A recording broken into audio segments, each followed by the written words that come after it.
Well, hello everybody, it's me, GhostCritic. Welcome back to week 2 of my comic book Christmas countdown.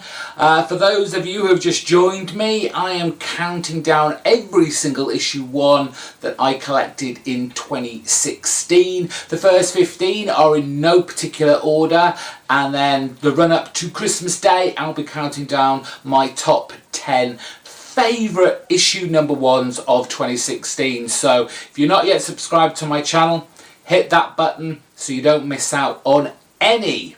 So to kick off our brand new week, it's day 8 and I'm going to Aftershock with BEK, Black Eyed Kids, created by Joe Pruitt and Szymon Kudranski. I didn't initially pick this up when it first came out, but JLS Comics here on YouTube kept banging on at me about it, saying, you got to pick it up, you got to pick it up, you'll really like it. So I did. And I did. When I initially started reading this, it intrigued me a great deal because it was predominantly a horror, kind of thriller kind of comic book. So that drew me in straight away. It had this kind of creepy, dark and unsettling tone to it. Kind of like Children of the Damned, Children of the Corn. Basically, things with creepy kids in freak me out.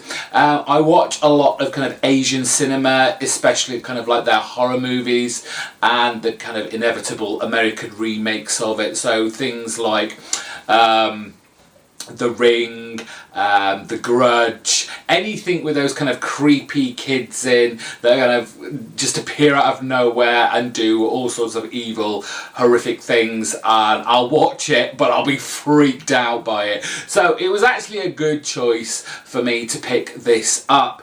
And it is set in this kind of small town where, for whatever reason, the children are being kind of taken over. It's almost kind of vampiric in nature, whether that is the true, and I'm still reading this. I think it's up to about issue 8 or 9, and I don't think it's actually kind of been that stamp of vampiric approval, but because they are only going around kind of enlisting all the children and basically killing off all the adults that they find.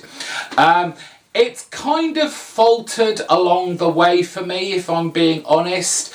If Aftershock, this kind of very fledgling comic book publishing company, if Aftershock want to keep me as a reader, especially with this title, because I'm not really picking up any others, I'm kind of dipping in here and there when I find them cheap, but they really have to up the ante with this book.